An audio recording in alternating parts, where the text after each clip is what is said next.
Yo. I'm embarrassed. I apologize. I just realized that my voice was out.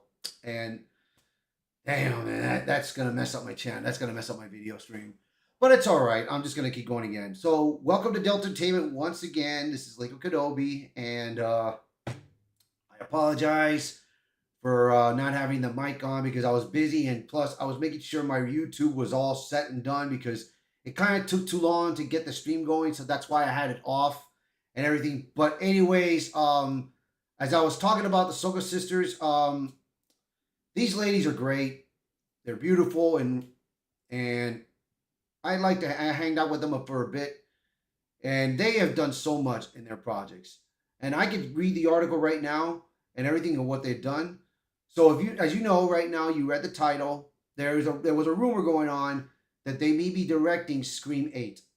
Now, as I said before, I'm not a huge fan of Scream. I only watch little bits of the movies, so I'm not really much into the horror stuff and everything. Now, I did watch a long time ago. I did watch the Mummy's Lee Cronin's The Mummy take, and it was fine and all. But I did put out my review on Criticlist, and you guys can go check that out if you could. Just head over to criticlist.com, and we'd much appreciated on that. So shout out to the sisters. You know, they have been fantastic. They have been fantastic on their part and everything. So let's but I'll be right back. Let me go get the books. I forgot to take out the books that I was gonna bring for the Soka sisters to show you how much of a fan I was for them. So I'll be right back. So give me 1 second. I'll go away.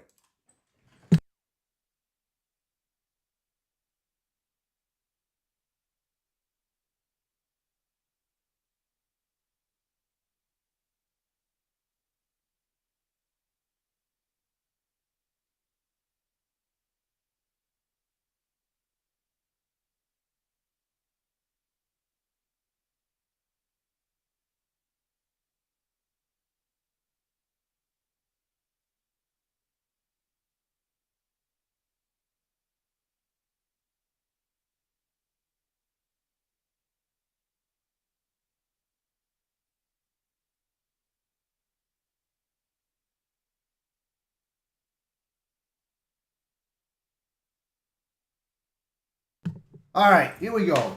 So I apologize that I forgot to bring these books out. So I only got a couple on the issue and everything, but I have all the collectors. So here is one that I have, which is Yaira. This is one of the issues that I got of Yaira that I read, and it's great. Here's Bloodroof. I have the rest of the books, but this is a black and white one version. So I have read these books, and they've been pretty good, you know. They did a couple more issues of it, but I haven't been collecting much lately because of money, you know, and it's been rough. But like I said, and they were in the comic book industry for a long time before joining the Rippaverse, and they created Black Widow. So shout out to these ladies and everything. So let's look at this article of what they've gone talked about, and then I'm going to show you a recent news that just popped in on Twitter, that just popped up. So here we go. Let me show you what we got here. So here we go with this. I'm going to read you something first, and then I'm going to read you what they said. Ghostface's next rampage may have a connection to the Riververse. A new rumor posted to X last week said that Jen and Sylvia Soka, together known as the Soka sisters, would be directing Scream 8, the next sequel in the horror franchise, and the Soka sisters have given us a statement about the story. So everything has been popping up on Twitter for the past couple of days, for the past week, that they're going to be doing Scream 8. A lot of them are excited for them. You see the Soka sisters right here. If you see it right here, they got their eyes bulging out like, what? So they had to get on this quick to like talk about what is going on. So this is their statement of what they said right here. Shout out to these women once again, man. Damn, they're beautiful. Scream is one of the most important horror series of our time. The Soka sisters said to us, noting that they have been fans of the Scream 8 Scream franchise since the first film and believe that's who you need to make these films because horror fans live, eat, and breathe this genre. They said their biggest compliments her fellow Ghostface devotes. However, saying Scream fans are notably the smartest, and we fans have high expectations with each installment. So that is what they have said. So another one right here is another quote that they have talked about, and they said, they call the task of helming a Scream movie a huge responsibility, particularly to follow in the footsteps of what the great Wes Craven created. However, Jan and Sylvia Soka are not strangers to this, as they were the first to remake a Cronenberg film and the directors of a sequel of Romero's Night of the Living Dead. Since then, the Soka sisters have been looking for the next master of horror's work to honor. Could Wes Craven and the Scream franchise be it? So, as I said before, they created this one, the sequel, Night of the Living Dead, Festival of the Living Dead, right here, and they began their career with the award-winning Dead, and I'm sure you know what this means, but I'm gonna call it Dead Hiker for now. But right here, you know what it is. Right here, you'll know it. Trust me. And a Trunk, which began as a film school final project before being released by IFC. Since then, they have directed American Mary, a body horror film starring Ginger Snaps actress Katharine Isabelle, and See No Evil 2, a slasher sequel starring Isabelle, horror icon Danielle Harris, and WWE wrestler Kane. They also directed one of the segments in the horror anthology film ABC's of Death 2 and the action movie Vendetta, starring Lewis and Clark star Dean Cain and AE wrestler The Big Show. Wow, man. I tell you, man, look. And Dean Cain has been on board with the Riververse for quite some time right now. So here's the issue that I showed you about that I have. Yaira is one of them.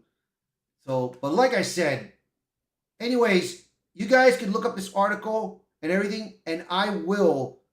And I did forget that I got to post these links in the description of my video. I'm going to post them as soon as I finish this.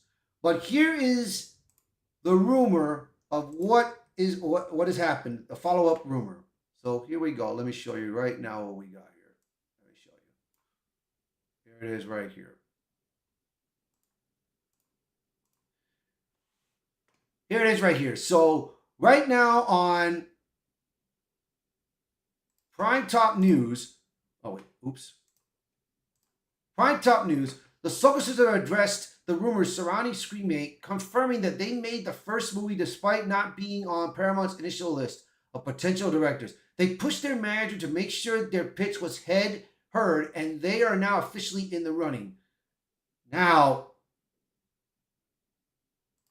we know that for sure because this is what they said right here. We're not confirming anything except we were not on the initial list, and our manager then reached out regarding us pitching. Let me tell you this. This would be big for them. This would be very big. And they love horror movies. These two girls, they love horror. And I think they can do it. I think they can do it perfectly. I believe so. So I believe in you ladies. I think you're going to do great. So wish you the best of luck here. So let's get on to our next topic right now. So let me get on our next topic. So let me get back to this right now. And we don't need Kick anymore. We don't need Twitter anymore for now. So our next one is this. Now we have talked about this. Now there's been talk about this many times over. DC axes or rejects 4 female-led shows after Supergirl flops at the box office. Now,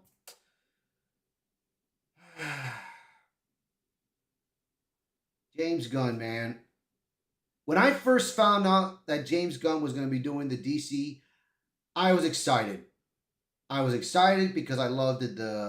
I loved his work on Dawn of the Dead. I loved his work, on the Guardians of the Galaxy movies and everything, even the Christmas special. So I was like, okay. And he has read comic books like Superman, and he loves Superman. I was like, okay, so maybe he'll do good. But then when things started to build up on what's going on with the project, I was worried about it. But then, of course, we got a roster of movies that they're gonna make, movie projects like Batman: Brave and the Bold, which is not out there yet because they're waiting for Matt Reeves to finish the Batman, which is coming out in 2028 now, thanks to James Gunn. Then you have all these follow-up shows that you saw: Waller, Paradise Lost, the Booster Gold. You got Jimmy Olsen's show. I'm like, Jimmy Olsen show? What the hell are they doing? So now Superman, when the movie came out, I was not entertained by it. I did not like where it was going, especially what Superman's parents told the world what Kal-El was there for. I did not like that. I didn't like the political nonsense that they're trying to abuse Superman of being of an immigrant. Remember, he came off from another world. Of a dying planet. So you know what that is like. So you know what that is. But then you got right now you had Supergirl, and Supergirl left out of the theaters with less than $130 million. And its budget was like 275 million, I believe it was. And that movie flopped badly, bro. Very badly. Because the problem is James Gunn, he wants to have his characters look like pieces of shit. And that's what he did to Supergirl. Made her look like crap. Not caring in the world or anything until her dog got seriously injured and poisoned. And that's when she went off to saving the dog. I'm just so damn disappointed with James Gunn right now. So right now James Gunn's time's running out because I'm sure you guys know that Paramount has won the battle to getting Warner Brothers and everything. But we're going to discuss that part soon. So we're going to discuss that. So right now, let's see here. Let's take a look at this news right here. So they've canceled a bunch of shows right now. You got Catwoman and Poison Ivy shows were recently pitched to DC and HBO, but they passed on both. Yes, and thank God they did. Thank God. They got ditched out the door. Then you got Waller's and Paradise Lost are reportedly dead. They were going to have the projects go on, and thank God, man, because look, I'm just going to be truthful, man. The DC universe has not been doing very well. You had Creature Commandos come out. They had it out on HBO Max. Hardly anyone watched that show. Hardly anyone watched it. So they tried to bring it out on YouTube, all the episodes, and in just one day, there was nobody watching it on one stinking day. They were supposed to put it out for 3 days. Out the door went. 1 day. After 1 day, only about, I think it was like 13 viewers. I think it was 13 or 1,300 viewers that watched it, and that was it. They were gone. Like, out the door, bye-bye, see you later. We're not going to do it. So I'm like, I just don't understand. What are they doing? Then you had Superman, which flopped very badly. They say that it became victorious, which was bull. It didn't. Then you had Peacemaker Season 2. I liked it Season 1, but the way they did Season 2 was an utter disaster. Especially the last episode, the season finale. It was retarded. Stupid. So I was like, no, not working. Supergirl came out, flopped. Our next one we got is Lanterns, which is reportedly coming out this Sunday. I saw the first 5 minutes of the preview, and I was like, not impressed. Not really impressed. So that's coming out this Sunday. and I will watch that to check it out. Then you have what's the other one? Oh yes. After that, in October, we have Clayface coming out. Now the Clayface movie, it has the elements of the Batman, but it's part of the DC universe. And I don't know about this movie, man, because it reminds me of the Sony Spider-Verse they try to do with Venom, Morbius, Kraven the Hunter, and Madam Web. And out of all those projects, Venom was the only one that did fine, but I don't think it didn't do well in the box office wise. But to me, those movies were fine. But the other ones, you can't have those villains being anti-heroes without Spider-Man. You can't have that, man. Some movies will not work without one piece of the element. And that's all I got to say about that, you know. So, do I think that this Clayface is going to do well? I don't know. I don't know. It's dark. It is dark.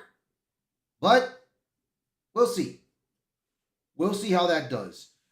So, I mean, look, I'm happy that most of these damn DC show projects are not gonna work out, because let's face it, I mean, their time is running out.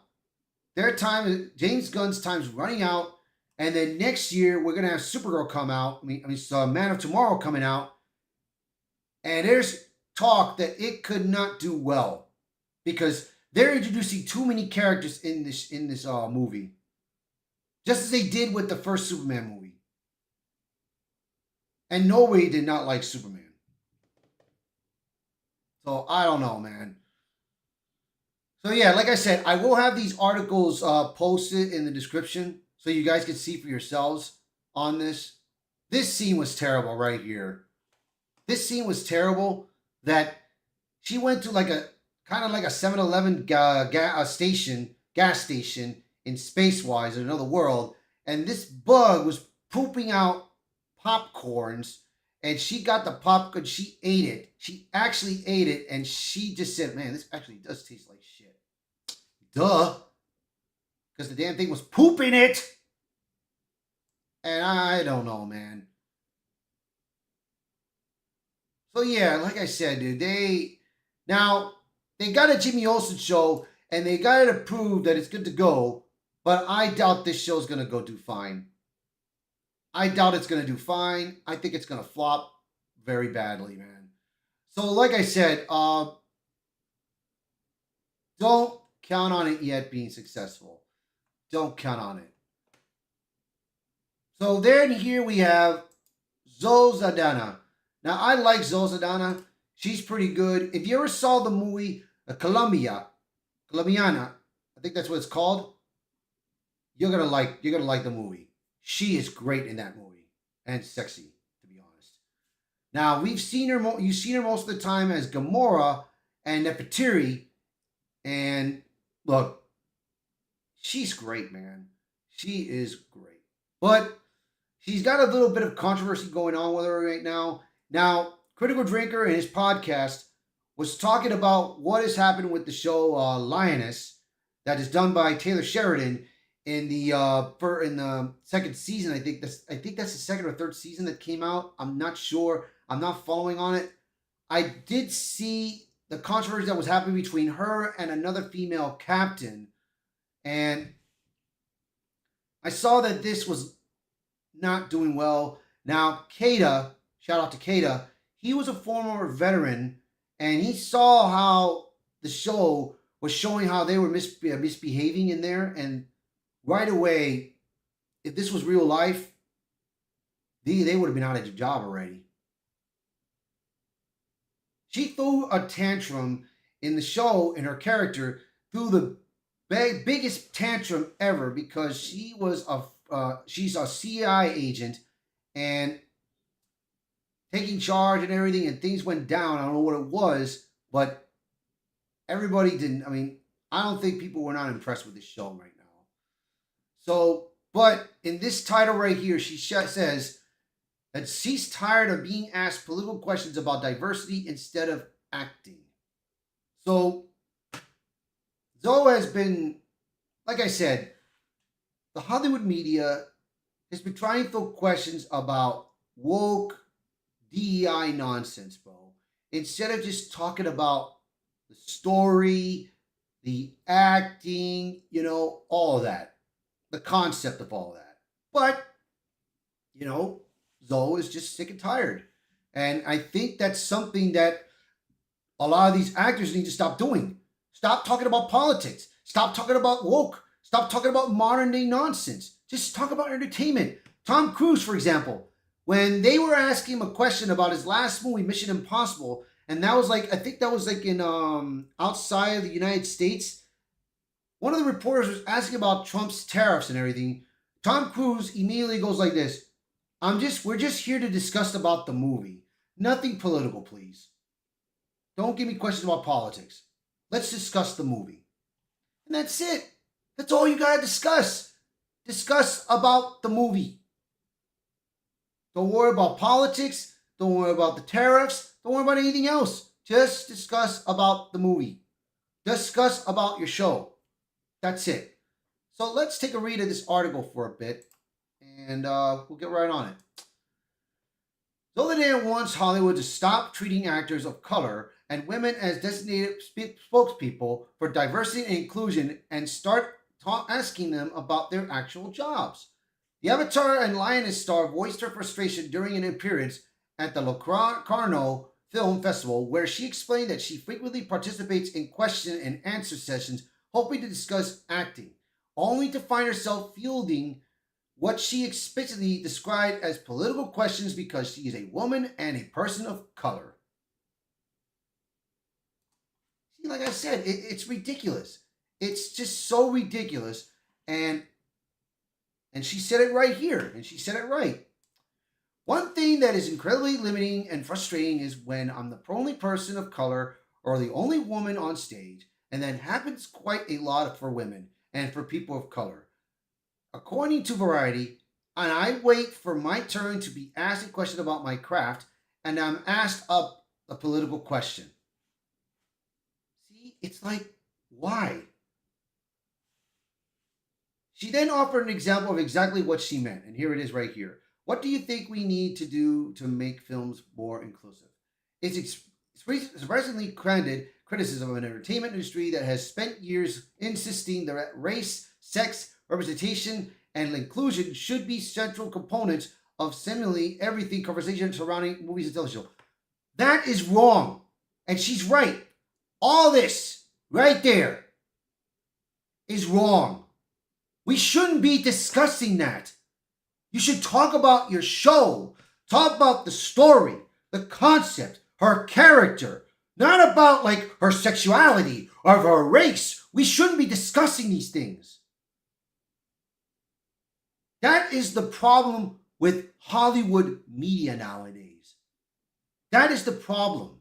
And it's just sickening. It's terrible. So, I mean, and she's great, man. She's a great actress, man. She's a great actress. And like I said, watch the movie Colombiana, and I guarantee you, you people will like the movie, man.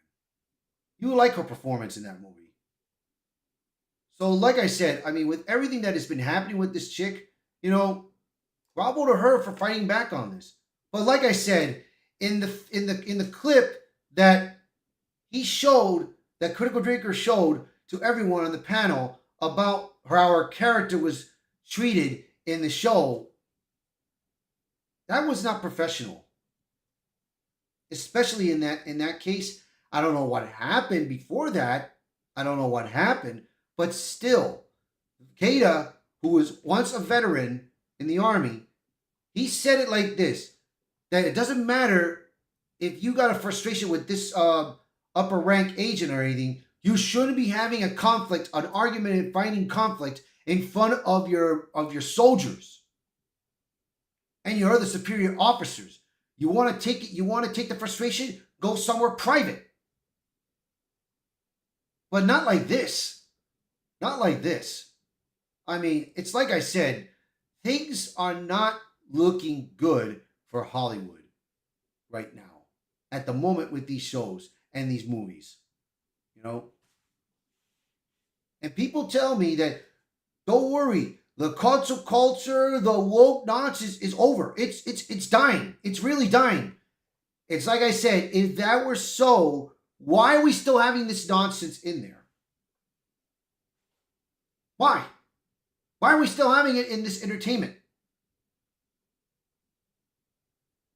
We're in 2026 right now, and it's still going on. Still.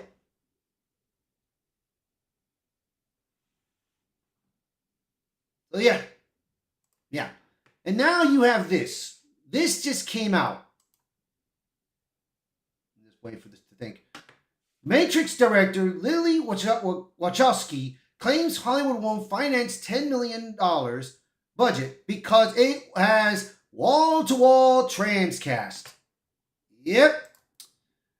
So the Wachowski brothers, who once did the Matrix movies, now it appears that this person, Lily, wants to have a movie with trans in it. Now, the last movie that I believe that this person did was the Matrix. I forgot the last Matrix movie, Matrix Resurrection, and I saw that movie and I was so happy that I did not go to the theaters to watch this movie. I was so happy because that movie, it was pitiful. I saw it at home on HBO Max in my room. I was so happy I did not watch it. The acting was bad. The dialogue was terrible. The fighting choreography was a mess. I was like, thank God I didn't spend money to watch this movie.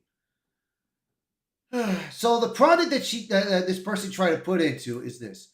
The project titled The Hunted is a thriller written by Wachowski and partner Mickey Ray Mahoney. Despite Wachowski's pedigree as one of the filmmakers behind one of the most influential science fiction franchises in Hollywood history, the project has apparently struggled to attract financial backing. The script that was extremely important for me to write said it was the response to what is happening in the world of trans people and gave me a hugely cathartic receptacle to dump all of my anger and rage and frustration into. So right now, this this project is bad. So let's see if we find the script. Let me see what the story was about. I have it right here somewhere. Let me see. It's somewhere around here. I know I saw it.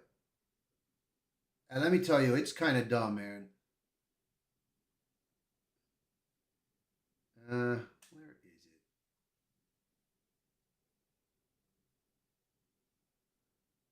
I can't. Man, I know I had it here somewhere.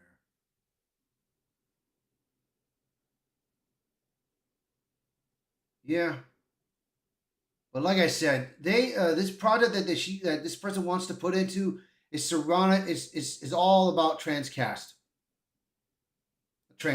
and it's just terrible because we've seen other projects that have went to failure. I know I had it here somewhere, but yeah, like I said, it's clearly because I got a lot of articles to discuss right now. So right now you have this project right here. You see what happened with Lightyear. That failed terribly because you had two lesbians kissing in a kids movie, and not only that, they somehow brought birth to a child and everything. And then you had Strange World. I think it was a gay couple in this one, and that didn't do well. And then you had the Bros, two gay couple movie, and that nobody watched this movie. Nobody didn't watch it. So I asked this: where are these people? Why are they not there to support it? You know.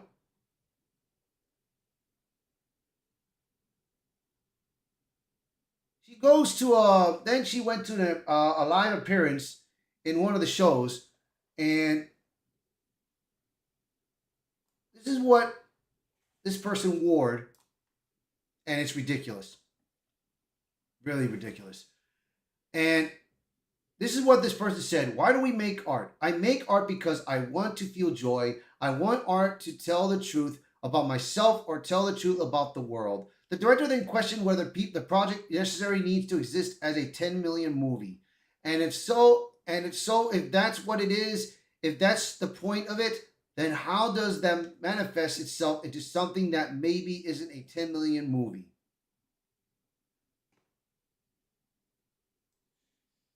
Like I said, man. Oh, Jesus. All right, let me cut this off because this is bad. I don't know why they put that out there. Ah, Jesus. But like I said, these projects have been very bad. They have been very terrible. I'm sorry about that article that popped that thing up, but I try to get out of that. So I'm gonna have to discuss that with Geeky Gamers because there's something going on. But we'll be careful with that. So we have our next article right here that we're going to talk about. So here we go right here. Kratos voice actor Christopher Judge blasts Amazon God of War series for ignoring original game writers.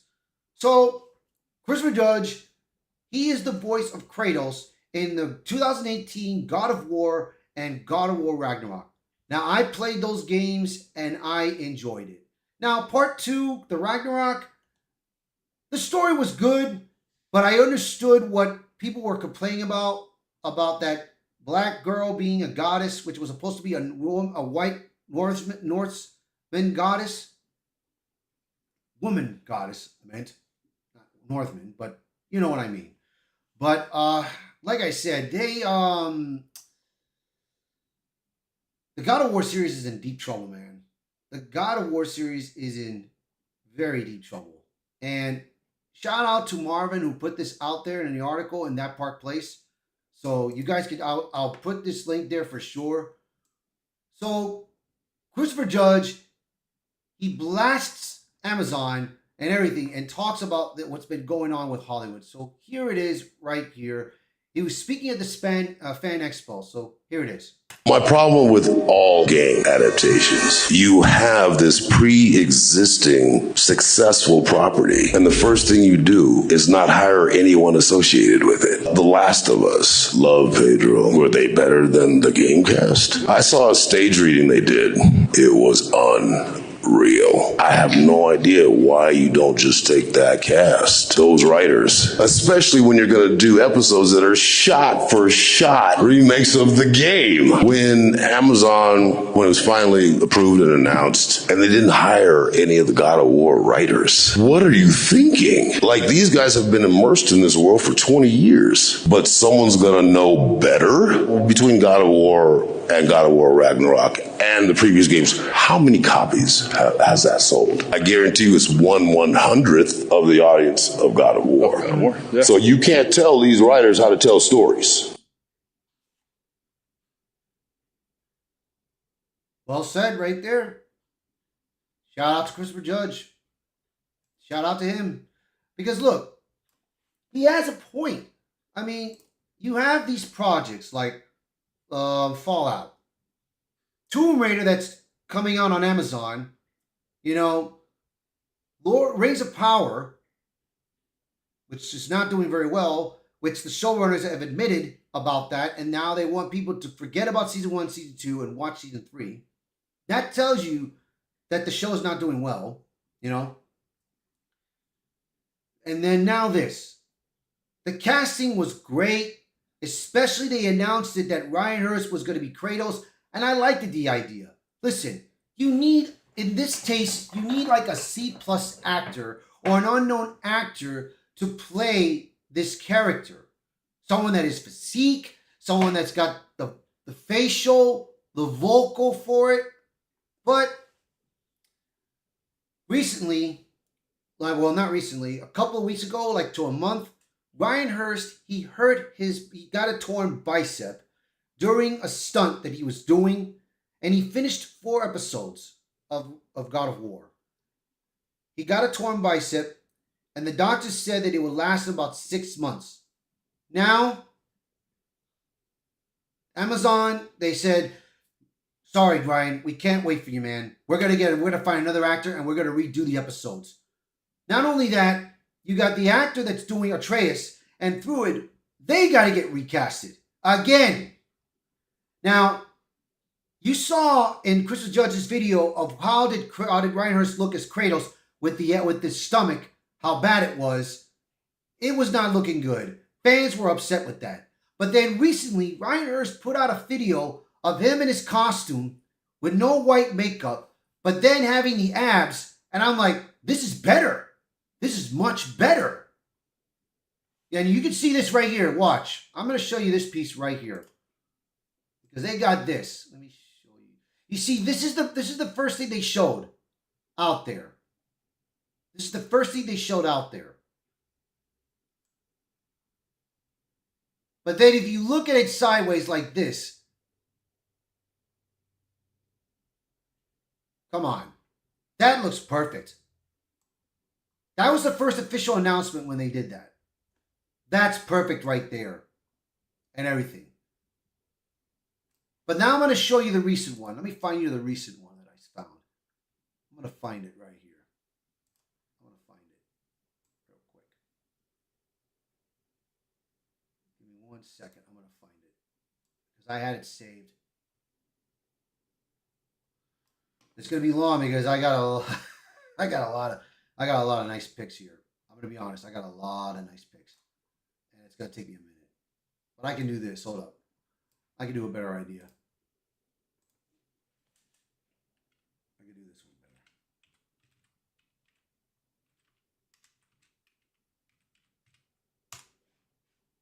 Let me see if I can get it right here.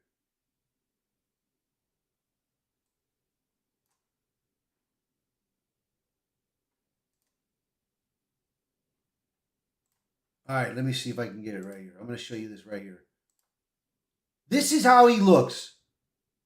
He's bald, cut his hair, you see his stuff and everything. But all this. Come on, man. That's effort. That's putting a lot of effort right there. A lot of effort. So, that to me, that's what you should be doing. What they need to do is they need to wait until Ryan Hurst heals and gets better, because now they casted Dave. They're in talks with Dave Bautista, who's thinking about taking the role of Kratos. Now look, despite Dave Bautista having TDS and everything, that's Trump derangement syndrome, if you don't know that, by the way, it's a problem. It's a fucking problem. He's way too old. He doesn't have the physique anymore. Batista does not have that physique body anymore. He may have the look. He may have the facial look. He can tone down the voice. I could give you that. I'll give him that. But he doesn't have that physique. If he is going to do this, he would have to do two things. He would have to juice up again and do exercises. Lots of exercising if he's going to pull this off. I don't think he can do it. If I were Amazon, just pause, wait until he heals and get back to work. Because you got Tomb Raider coming in. Now, if you know about the Tomb Raider series starring Sophie Turner, she quoted that Lara Croft is not going to be a sexy bombshell. And that's what ruined the franchise for fans. Because the animated show, a lot of the fans did not like how it was done. And Haley Atwell, who voiced Lara Croft, did a fantastic job. Which I liked about it. But everything else was just crap. I love the Tomb Raider games, especially the newer ones that they put out there. I'm looking forward to the next one to see how they pull it off on that one. But like I said, we've seen projects that have done well in Amazon, and we've seen projects that have failed miserably. So Amazon needs to be patient. They need to relax. if you heard, they have done a recent. They're doing a recent one. They announced that they're going to do a RoboCop series, and that's right. And right now, I'm a bit concerned about this. I am a bit concerned about what is going to happen with the God of War series. But I will continue to keep posting on it. But shout out to Christopher Judge, who has said it right, man. Who has said it right about all this. And like I said, again, I will have these links posted on the description. I will have them posted as soon as I finish this. So let's get on to our next topic right here. Now, I didn't discuss this a while back because, like I said, I was busy on my days off. That David Ellison reportedly is having a set date that on October 1st, they are leaving Hollywood. They're leaving California. They're gone because of California and these 11 other states are putting out this ridiculous lawsuit. And the reason why they're putting out this lawsuit is not because of them merging with Warner Brothers and everything. They're doing this because of one person, Donald J. Trump. That is why. Look, Warner Brothers had the opportunity to make things better for them, to make their entertainment good. But they have been losing money because they have been making mistakes on their projects. They have been making mistakes on the direction that they've been putting it in with all the woke DEI nonsense. And look what happened, man. Now they decided, which it wasn't Paramount who wanted to buy them. Warner Brothers wanted to sell their company. Now, Hollywood could have convinced Warner Brothers to not do this, to not sell. But Warner Brothers made that call. They made that call. So, of course, Netflix, NBC, Paramount, they wanted to buy this. They wanted to go buy this thing, and there was a bid war on it. Now, NBC, they didn't get into it because they lost very much, badly. But Netflix, they won the first time. But then after all the controversy that Hollywood was putting out at them, you know, saying, oh, if Netflix wins this, they're only going to put movies out that we make limited and everything. We can't let this happen. Blah, blah, this, blah, blah, blah, that. But then when Paramount wins, they're doing the same shit. Again. Over and over. Because of Donald Trump.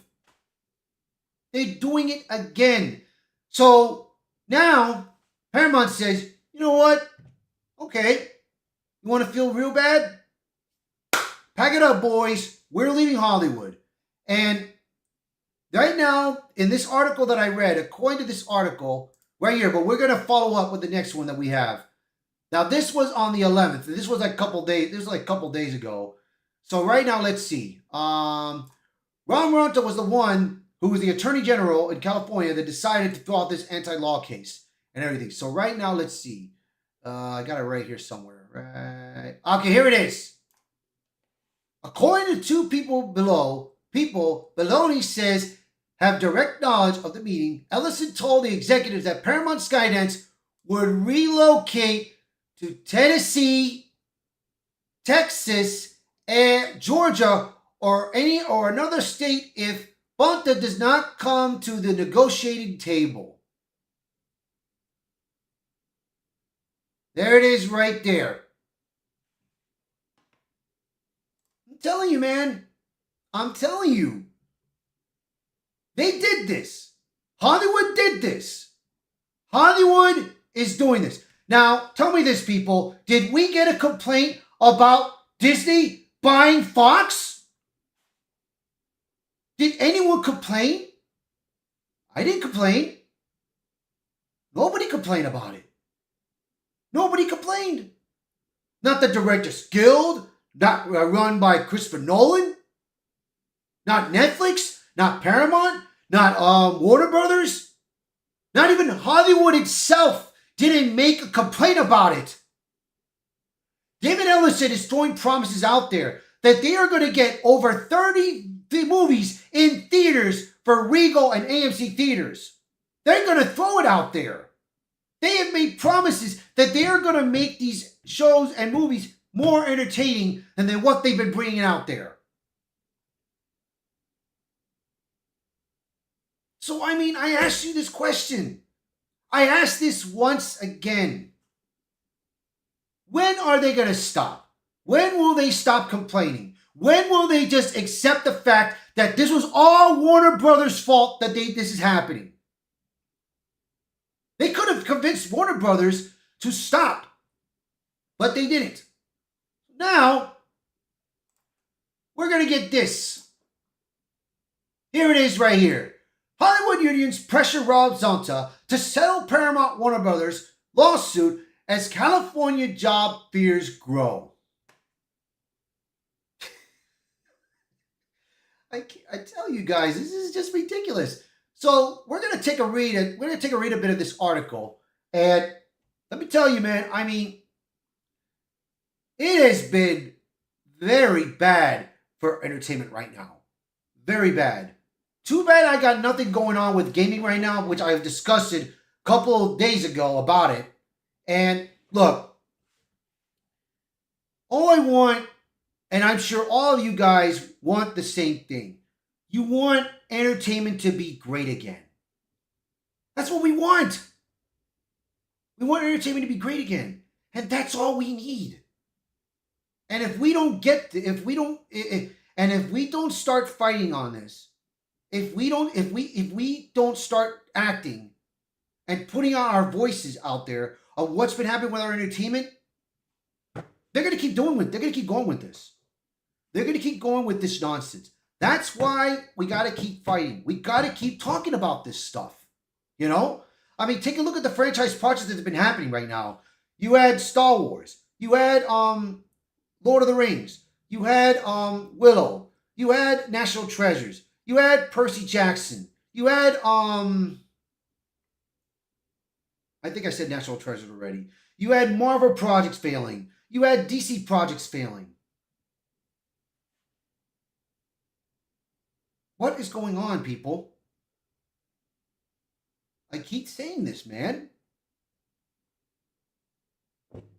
We need to make our entertainment better. And Hollywood is running out of ideas. They're running out of ideas. That's why we got projects like the franchises of Scream keeping on going. You got like The Matrix that went out there and it failed miserably in the box office. You have DC projects failing. And James Gunn is out of time, running out of time and everything. And probably by next year, he's out of a job.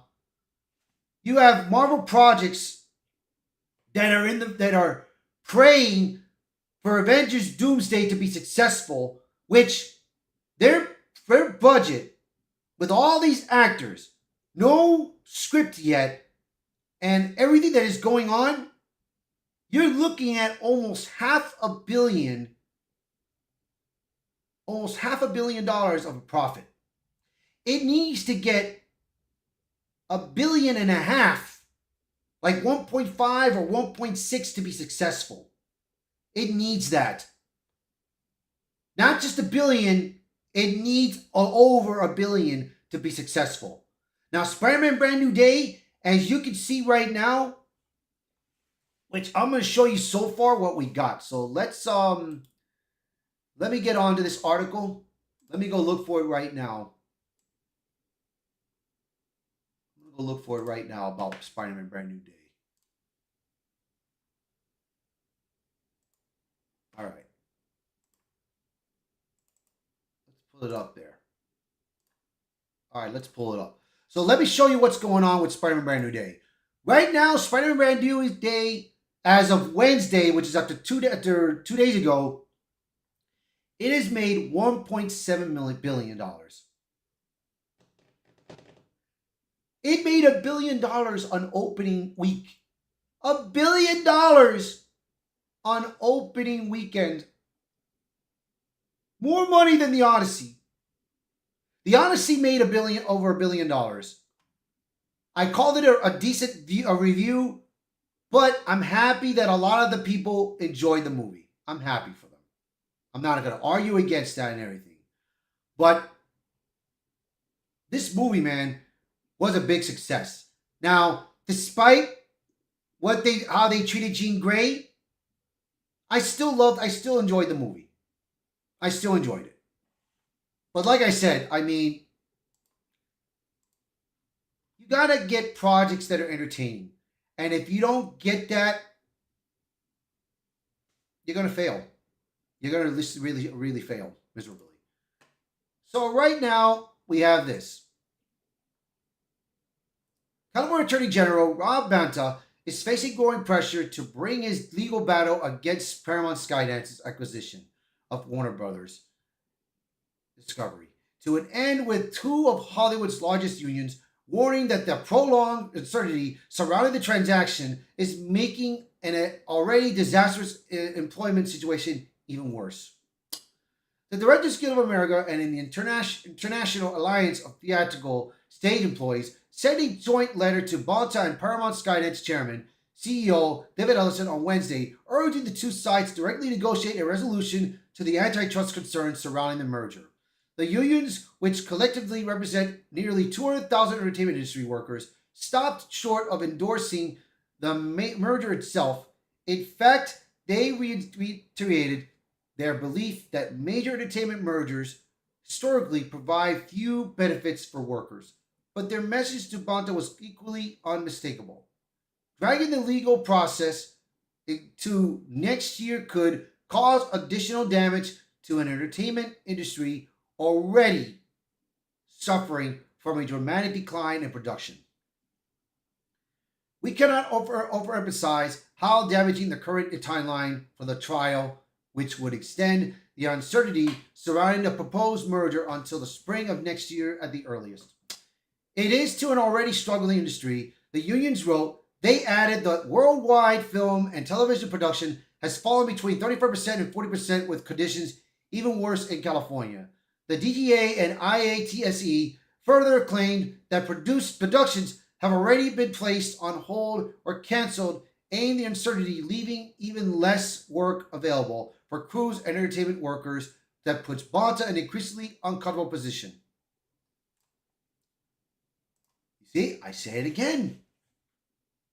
Now they are trying to convince both Paramount and Hollywood, Rob Bonta, California, to try to negotiate this matter. Look, David Ellison has said what he wants to do and what he has promised. Hollywood, what they need to do is stop giving Bonta these fucking ridiculous acquisitions, ridiculous claims, and start making entertainment great again. So like I said, dude, it's just ridiculous enough that is what we're getting right now. And I tell you, it's just pitiful. It's pitiful on what has been happening with our entertainment. And like I said, it's sad to say, it's sad. It really is sad. You know? So let me see what else we've got here. What they have said. Let's see. All right. The union are not asking Bonta to simply abandon this antitrust concern. Instead, the DGA and IATSE propose a lengthy series of binding conditions they believe could address many of the concerns associated with the combination while allowing the transaction to proceed. Among the most significant proposals will be a requirement that Paramount Pictures and Warner Brothers continue to operate a separate motion picture studio, maintaining distinct production, distribution, marketing, and exhibition operations. Each studio would also be required to produce and distribute to at least 15 theatrical movies every year. Dude, Ellison made a deal to making 30 movies a year. He made a deal to do this. He made that promise.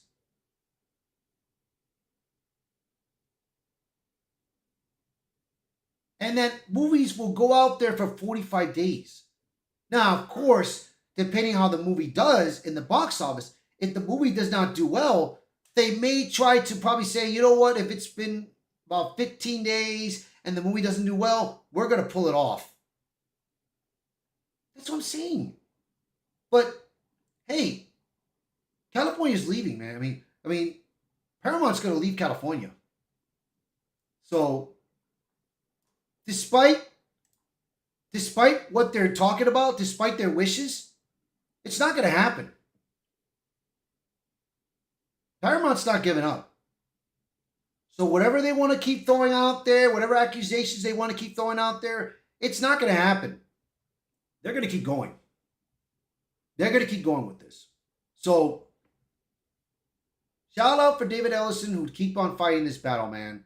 So like I said, all these articles that I've talked about will be in the description below. So now we have this. This came up too. Now you guys remember that Greta Gerwig's Narnia movie is being done on Netflix. And I'm sure you guys know that Aslan is going to be voice cast, gender swapped by Meryl Streep, I believe. And this is not looking good. The moment we heard about this, it's not looking good at all. Not looking good. So yeah, like I said, I'm not interested in this. But a lot has happened in this project. So let's take a read about it and everything. So Greta's high controversial Narnia film has returned to production, although reports conflict over whether the new filming constitutes routine additional photography or more significant reshoots. Principal photography officially wrapped 6 months ago. A source close to the production that told Narnia Web that the brief shot is additionally photography happening, not reshoots. The principal cast is reportedly not being asked to return, and filming is expected to last only 2 weeks. Reshoots are hardly uncommon for major films, as narrative gaps and other issues can emerge during the editing process, particularly on effects-heavy fantasy projects. A return to the Shepperton Studios does not necessarily indicate that the movie is experiencing serious creative problems. However, other reports have painted a more concerning picture. Word of Rio reports that Netflix ordered reshoots after the movie received mixed reactions during test screenings. Gerwig reportedly attended a screening in Paramus, New Jersey, to observe the audience's response. The screening reportedly featured an unfinished 2-hour cut with incomplete visual effects, making it difficult to determine how closely the presentation resembled Gerwig's intended final product. Regardless, the audience's reaction appears to have been less than enthusiastic. Hollywood scooper Jeff Snyder went further, claiming that Narnia hasn't been testing as well as Netflix hoped. Neither Netflix nor Gerwig has publicly confirmed that the current filming was prompted by disappointing test screenings. Gerwig wrote and directed Narnia, The Magician's Nephew, which adapts C.S. Lewis novel, 1955 novel about the creation of Narnia. Although published 6th in the Chronicles of Narnia series, the book serves as the prequel to The Lion, the Witch, and the Wardrobe. Gerwig's adaptation has been steeped in controversy from the start, and that debate has only intensified as the releases approach. Rumors that Meryl Streep will provide the voice of Aslan, the male, Christ-like figure, have circulated since early 2025. There has been no official announcement identifying the actor who will play the lion. Nevertheless, the conversation surrounding Streep's potential casting highlighted concerns that many fans of Lewis' work already held about the Barbie director's interpretation of the beloved story. Now, the Barbie movie, I did not watch it. I didn't care for it. But the movie was a big success. Oh, Jesus. God, I hate these ads. I hate it when they throw these ads out there. So, they made this a huge success. And I'm happy for people that enjoyed it, you know. But, other words, additional reporting suggests that the production shifts the story's earthly setting from the late Victorian period to the 1950s. More recent comments from the film's editor, Andrew Westblom, have also indicated that he is not consulting the source material while assembling the movie. The start of the production was pushed back by approximately 1 month from July 2025 to August. The film's release was later delayed as well.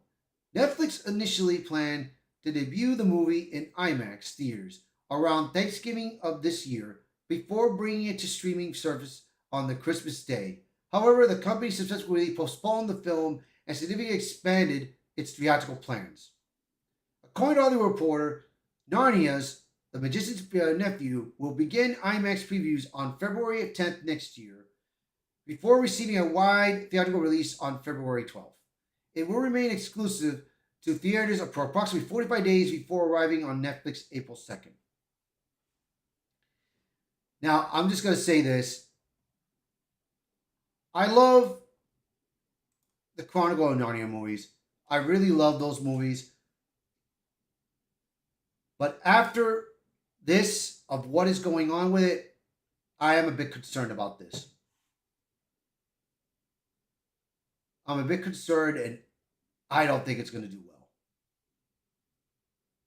I don't think it's going to do well. So, me, frankly, man, I wish them the best. I wish them the best of luck to see if this does succeed. So, we'll see. We'll see. So, let's get to the next topic that we have, on our final topic that we have today. This will be our last one. And like I said, things have not been looking good, but this article right here may be promising.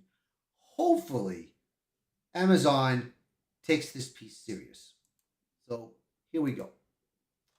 Jake Lawton is being strongly considered for James Bond, says Richard Osman. So my cousin, he put out this article, he put this news out there from Discussing Film and everything, that this guy is promised that he may be doing the next James Bond movie.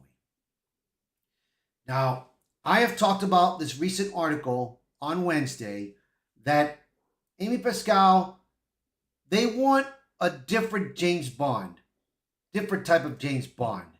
The question is, how different are they going to do James Bond? You know, because she didn't say specifically what they want in James Bond. Now, James Bond, you know this character. He's charming, he's handsome, he's sexy, and he's a badass. But not only that, the last thing he is, he's a womanizer. He's a man that charms the women. He's a man that gets laid. No matter, even if the women are evil and bad, he gets laid with them. And let me tell you, man, I mean, I think he's got what it takes, man. But like I said, this is Amazon we're talking about here. This is Amazon. This is not no other studio. Because Amazon, they have the rights now to the 007 franchise. Now, we've seen other projects that have been done. We've seen Sean Connery's take. We've seen Timothy Dalton's take. We've seen Roger Moore. We've seen Pierce Brosnan. And we've seen the last ones with Daniel Craig. And they were great. The last one that Daniel Craig did, No Time to Die, I did not like how they treated the 007 number. Because in the films that I read, if you die, if 007 dies, his number should not be replaced. It should be just buried with it. But they brought in a black actress to take the mantle of 007. The character, I mean. And that did not look good until the end of the movie. She told M, I would like to give 007 back his 007 number. Granted, M said. That's it. You're 007, James. And of course, she's probably 008 or something. But like I said before, depending on Amazon, what they do with this project, they got to get it right. They got to get it right. Because if they don't, it's going to fail. That's it. It will fail miserably. So let's take a look at this article. I'm going to read this. See what we have. The James Bond Memorial has a new name, and this one comes with a more specific source than most. Richard Osman, the British TV presenter and Thursday Murder Club novelist, says he has been told Jake Lawton is being seriously considered as the next 007. Osman dropped the name on the Rest in is Entertainment, the podcast he hosts with journalist Marina Hyde. The name I've heard is Jack Lawton. He was careful not to present it as a done deal. Osmond said his source described the choice as definite, but he has heard supposedly definite Bond tips before that went nowhere. Of course, his takeaway is that Lawton has not landed the role, but is being strongly considered. Osmond thinks Lawton would be a terrific choice and sees some Daniel Craig in him. While he pointed out that at 36, he is right around the age Bond actors have traditionally taken over the role. Now, that is a problem right there that I just read. Amazon is looking for someone that is in their late 20s. A lot of people that I've read in entertainment and in my family's case, they want Aaron Taylor Johnson to be 007. I believe he would be perfect for it. Hell, people want Henry Cavill to be 007. But he would be perfect for it. But he's too old. They don't want no old actors. They want younger actors. And that's a problem right there. Right there, that's a problem. That is what I'm worried about. The clip quickly took offline, with one fan post clearing 1 million views in less than a day. Lawton, the 36, is a Scottish actor, best known as MI5 agent River Cartwright, opposite Gary Oldman in Apple TV show Slow Horses, a role that earned him an Emmy nomination. So the latest actor linked to Bond already spends his day job playing a British spy. His film resume includes Christopher Nolan's Dunkirk, Mary Queen of Scots, and Benediction, and he is married to four-time Oscar nominee Saoirse Ronan. If cast, Lawton would become the first Scottish Bond since Sean Connery. And Sean Connery is a Scottish actor. Man, dude. I mean, it can happen, bro. This is a possibility that they could cast him if they can't find, if Amazon cannot find a late 20-year-old actor, they could just go with this. You know? But like I said, we'll see, man. Depending on Amazon. He has also been thought through the Bond rumor cycle before. Back in 2022, Lawton told the Associated Press that the speculation was flattering while casting doubt on whether there was actual anything about it. So, like I said, I mean, here is the important part. Osmond did not say Lawton is a finalist, has a screen test booked, or has been cast. Some outlets have already stretched the claim into reports that Lawton has reached a final group of 5 or 6 actors. Osmond never said that. He even supplied his own warning, pointing out that public has been warned about virtually every Bond before the official announcement. That lines up almost exactly with the caution of the franchise's 40-year casting director issued just days ago, when she rejected the supposed frontrunner list. There is also the age question. Here we go right here.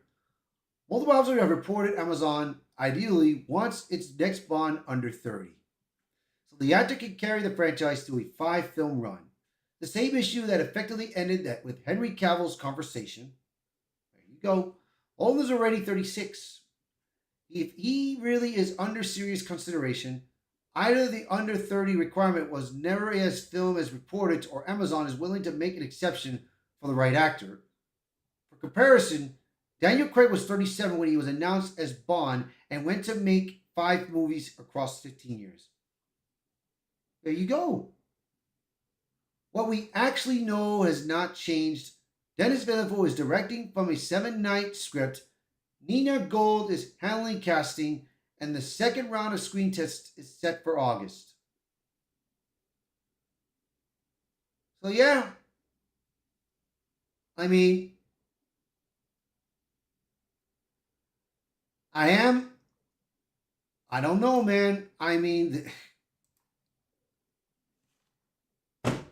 he does have the look. He does have the look.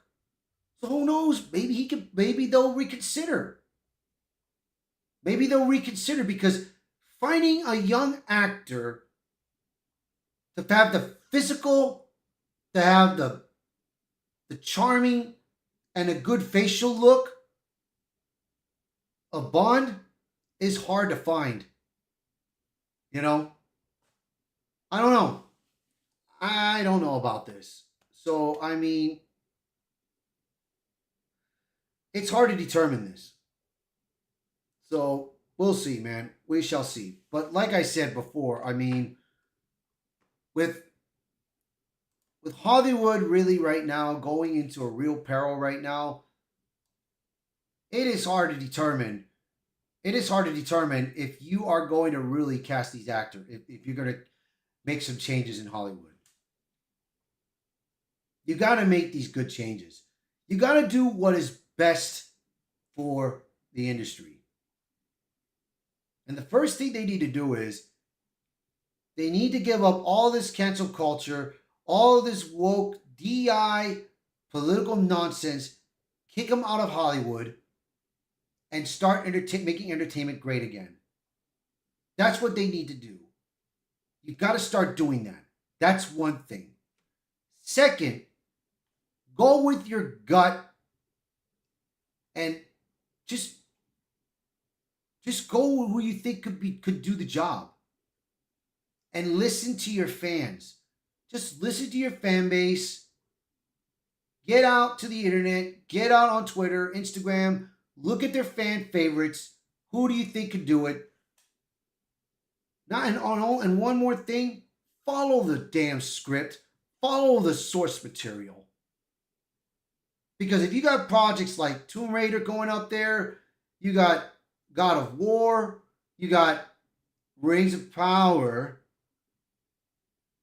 If you got projects like that going out there, you got to follow the damn source material. You can't just get pieces and pieces out of there and try to combine it together and making it your own story. No, you have to follow it and you have to respect it. But like I said, time will tell and we'll see. We'll see. But like I said before, man, I mean, I really want it to be better, man.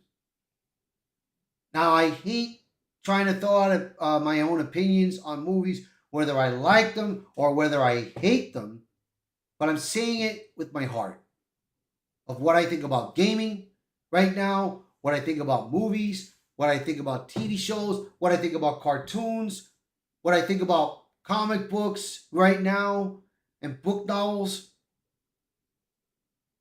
That's the truth, man. That's the truth. And look, as long as you got people like me around out there, we just got to keep talking. We just got to keep talking out there. We just got to keep exploiting what's been happening with entertainment right now. And all these elements that I've said with movies, with TV shows, cartoons, with video games, and books, all those elements are entertainment. Entertainment. And we need to make them great again. And that's the goal. So, thank you guys very much for watching this video. I do appreciate it very, very much. I mean, it would be so good if you guys could do me one little favor. So please share this video, post a comment below. Let me know your thoughts. I apologize for like the 15 minutes of me muting my mic. I forgot to take out the mic, get my voice out there. I really apologize about that. But the rest, I hope you guys enjoyed my takes of these articles of what I've said. And truthfully, man, like I said, we really need our entertainment to be great, man. And I'm telling you, we got to bring it out there. Just put out your voice, make your voice be heard, and try to get Hollywood to make some sense. Because all these projects are failing right now, except for certain ones. And like I said, man, we got to bring it out there. So thank you so much again for watching this video. Thank you for being part of the channel. And I hope to see you guys